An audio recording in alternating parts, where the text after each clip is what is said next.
हर एक लेडीज़ को लगता है कि मेरा किचन नीट एंड क्लीन रहे, साफ़ सुथरा रहे, खास करके किचन प्लेटफॉर्म। तो किचन की क्लीनिंग आसान कैसे बनाएं और किस तरह से प्लेटफॉर्म की किचन की क्लीनिंग की जाए, तो ये वीडियो मैं आपसे इसलिए शेयर करने जा रही हूँ ताकि आप भी इसे देखिए। और बहुत ही आसान सा मैं आपको तरीका बताऊंगी कि अगर आपका किचन प्लेटफॉर्म और किचन वाइट है तो उसे नीट एंड क्लीन कैसे रखें। तो सबसे पहले तो मैं आपको अपना प्लेटफॉर्म दिखाती हूँ। ये देखिए, यहाँ पे मैंने अभी चाय बनाई हुई थी, मेरा खाना भी बन के हो चुका है और यहाँ पे मैंने सारे बर्तन सबसे पहले वॉश कर लिया है। तो मैं अक्सर किचन प्लेटफॉर्म क्लीन करने से पहले बर्तन वॉश कर देती हूँ। अब ये देखिए, यहाँ पे मैं आपको बताती हूँ, गैस के पीछे भी बहुत ही गंदा होता है जिसे हमें अच्छे से क्लीन करना चाहिए। अब यहाँ पे कभी कभी ध्यान के बाहर निकल जाता है, गैस के नीचे भी काफ़ी ख़राब होता है। जैसे कि हम चाय रखते हैं, कभी कभी चाय उबल जाती है, कुछ चीज़ें जैसे कि कुकर में से कुछ पानी वानी नीचे आ जाता है, तो उसकी वजह से ये जो सारे दाग धब्बे हैं वो ऐसे ही रह जाते हैं।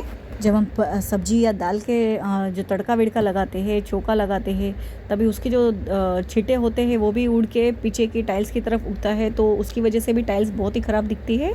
तो किचन प्लेटफॉर्म वॉश करने से पहले क्या करें, जो प्लेटफॉर्म पे सारी चीज़ें हैं उसे हटा दे, प्लेटफॉर्म पे एक भी चीज़ें ना रखे ताकि उसकी वजह से आपको दिक्कत हो। तो मैं तो अक्सर ऐसे ही करती हूँ, किचन क्लीन करने से पहले सारी चीज़ें वहाँ से हटा देती हूँ। तो आप देख सकते हैं यहाँ पे बिल्कुल ही कोई चीज़ नहीं है और मैंने बर्तन भी सारे पहले वॉश करके रख दिए ताकि जब भी हम मैं क्लीन करूँ तभी उसमें बिल्कुल ही कोई बर्तन ना हो।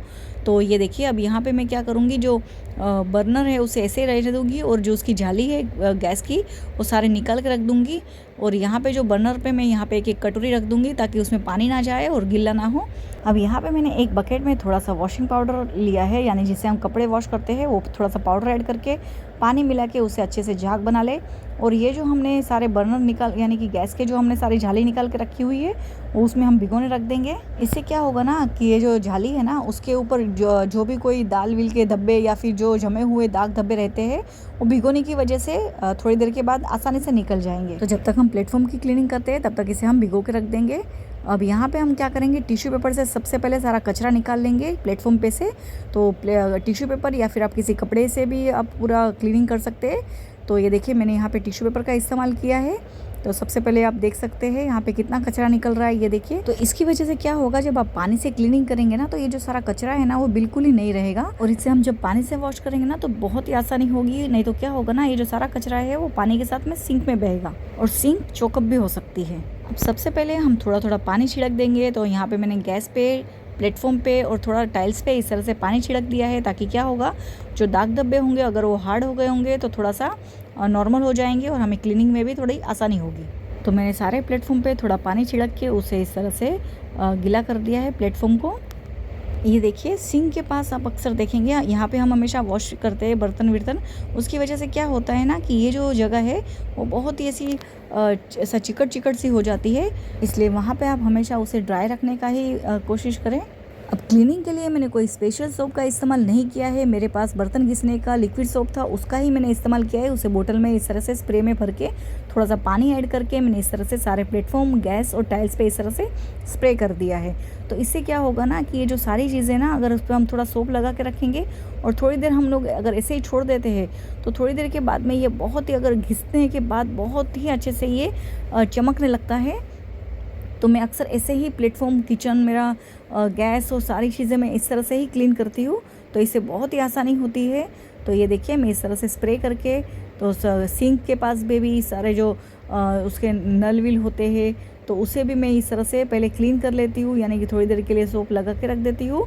तो ये देखिए, टाइल्स पे भी मैं इस तरह से सोप लगा के थोड़ा थोड़ा हाथ से ऐसे घिस देती हूँ और उसके बाद में ही हम स्कॉच ब्राइट से उसे अच्छे से क्लीन करेंगे। तो मैंने यहाँ पे दो तरह का स्कॉच ब्राइट लिया है, एक तो थोड़ा तार और स्पंज है और सिर्फ एक स्कॉच ब्राइट है। तो ये देखिए, सबसे पहले मैं स्कॉच ब्राइट से टाइल्स क्लीन कर लूँगी। तो वहाँ पे हम तार का इस्तेमाल बिल्कुल ही नहीं करेंगे, नहीं तो दाग और धब्बे गिर सकते हैं। और ये देखिए, गैस के पीछे क्लीन करना बिल्कुल भी ना भूलें क्योंकि वहाँ पे बहुत ही ख़राब होता है। और गैस को जब भी हम क्लीनिंग करते हैं तो सबसे पहले आप सिलेंडर नीचे से बंद कर दें, क्योंकि हम गैस को भी हम ऊपर नीचे करके थोड़ा सा क्लीन करते हैं। तो सेफ साइड के लिए गैस सिलेंडर को हमेशा नीचे से बंद रखें। अब यहाँ पे मैंने स्कॉच ब्राइट से अच्छे से घिस लिया है। अब ये जो स्टील वाला तार है तो उसे हम क्या करेंगे, सबसे पहले उसे इस तरह से जो प्लेट रहती है वहाँ पे हम घिसने के लिए इसका इस्तेमाल करेंगे ताकि जो हार्ड जो स्टेन रहते हैं वो अच्छे से निकल जाए। तो ये देखिए, मैंने सबसे पहले इस तरह से उसे क्लीन कर लिया है। तो अब जैसे कि मैंने आपको बताया था सिंक की साइड की जो कॉर्नर होते हैं वहाँ पे बहुत ही ख़राब होता है, तो उसे हमेशा इस तरह से क्लीन करना ना भूलें। तो स्कॉच ब्राइट से ही मैंने नल को अच्छे से क्लीन कर लिया है। तो अक्सर जब भी आप ये इस तरह से क्लीन करें तो नल को, और अगर हमारा एक्वागार्ड का जो पाइप वीप सब रहता है आजू बाजू में, उससे भी आप इस तरह से क्लीन कर सकते हैं। अब मेरे पास यहाँ पे एक टूथब्रश है, तो अगर आप देख सकते हैं तो हमेशा जो गैस की जो साइड की प्लेट रहती है उसके बाहर तो बहुत ही हार्ड इस तरह से जमा हो जाता है कचरा। तो आप ऐसा टूथब्रश का इस्तेमाल करके, तो टूथब्रश से आप इस तरह से क्लीनिंग कर सकते हैं। और आप गैस के जो आप साइड की जो चारों बाजू होती है तो वहाँ पे आप देखेंगे तो बहुत ही कचरा जमा हुआ रहता है, ताकि कभी कभी हमारी नज़र वहाँ तक नहीं पहुँचती है। तो ब्रश का यानी टूथब्रश का इस्तेमाल करके आप इस तरह से उसे क्लीनिंग कर सकते हैं। सॉफ्ट से अच्छे से क्लीनिंग हो जाए कि आप तुरंत ही टाइल्स के ऊपर पानी लगा के अच्छे से उसे क्लीन कर ले और ड्राई कपड़े से उसे पोंछ ले अच्छे से। और ये देखिए हमारी टाइल्स कितनी अच्छे से चमकने लगी है। अब ऊपर का हिस्सा क्लीन हो जाए उसके बाद ही नीचे का प्लेटफॉर्म और गैस को क्लीन करने ले। अब यहाँ पे ये देखिए मेरा टाइल्स का ऊपर का हिस्सा, नल, वो सारी चीज़ें अच्छे से पहले मैंने क्लीन कर ली है। और अब लास्ट में मैं यहाँ पे गैस को और ऊपर के प्लेटफॉर्म को क्लीन करूँगी। अब यहाँ पे हमने जो वाटी लगा के रखी थी उसकी वजह से हमारा जो गैस का बर्नर है वो बिल्कुल ही गीला नहीं हुआ है। अब पानी से गैस की चारों बाजू अच्छे से वॉश कर ले, क्योंकि हमने जो ब्रश से क्लीनिंग किया था उसकी वजह से जो कचरा जाके बैठा हुआ रहता है वो पानी डालने से अच्छे से क्लीन हो जाएगा, वरना ड्राई होने के बाद में वो स्टेन्स दिखने लगेंगे। अब गैस को पानी से क्लीन करने के बाद में तुरंत ही कपड़े से ना पोंछे, वरना उस पर जो कपड़े के जो स्टेन्स है वो दिखने लगेंगे। अब यहाँ पे मेरे पास इस तरह से वाइपर है, तो वाइपर का इस्तेमाल करके मैं प्लेटफॉर्म को अच्छे से ड्राई कर लूँगी पहले। तो ये देखिए मैंने इस तरह से सारी पानी को पहले इस तरह से वाइपर से क्लीन कर लिया है। खाना बनाने के बाद में की जो कुछ आदतें हैं, जैसे कि खाना बनाने के बाद तुरंत ही अगर कहीं पे भी थोड़ा सा दाग लगा है तो उसे तुरंत ही क्लीन कर ले, ताकि जब भी आप क्लीनिंग करें तो आपको ज़्यादा दिक्कत ना हो और दाग धब्बे रहेंगे वो आसानी से निकल जाएंगे, वरना हार्ड होने के बाद में वो निकलना बहुत ही मुश्किल होते हैं। अब यहाँ पे गैस अच्छे से ड्राई हो चुका है, उसके बाद में ही मैंने कपड़े से अच्छे से उसे क्लीन कर लिया है। अब यहाँ पे मैं एक फाइनल क्लीनिंग कपड़े से कर रही हूँ, यानी कि पूरी तरह से प्लेटफॉर्म ड्राई हो चुका है, तो उसकी वजह से प्लेटफॉर्म भी बहुत ही अच्छा लगेगा। अब पूरी तरह से ड्राई होने के बाद में हमेशा जो नीचे के जो कैबिनेट्स होते हैं उसे क्लीन करना ना भूलें, क्योंकि हमने जब जो क्लीनिंग की रहती है पानी से, साबुन से, तो उसके जो छींटे रहते हैं वो इसमें ज़रूर से उड़ते हैं, तो उसकी वजह से नीचे का जो कैबिनेट्स है वो बहुत ही ख़राब दिखता है और ऊपर का प्लेटफॉर्म एकदम चकाचक हो जाता है। तो इसकी वजह से क्या करें, हमेशा क्लीन करने के बाद में एक हैबिट रखें कि हमेशा अपने जो कैबिनेट्स है उसे एक कपड़ा मारना बिल्कुल भी ना भूलें। सिर्फ 5 से 6 मिनट लगती है उसे क्लीन करने के लिए, उसके बाद आपका किचन एकदम चकाचक लगने लगेगा। और ये देखिए अब यहाँ पे हमने जो जाली थी वो गैस की वो भिगो के रखी थी, तो उसकी वजह से अभी ये जो मैं ब्रश से घिस रही हूँ तो बहुत ही आसानी हो रही है।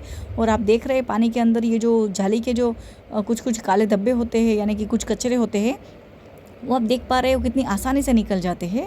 तो मैं अक्सर ऐसे ही करती हूँ, क्लीनिंग के टाइम पे इस तरह से इसे भिगो के रख देती हूँ और थोड़ी देर उसके बाद में आप देख सकते हैं थोड़ी देर के बाद तो ये बहुत ही अच्छे से क्लीन हो जाता है। उसे ड्राई होने के बाद में ही आप ऊपर रखें।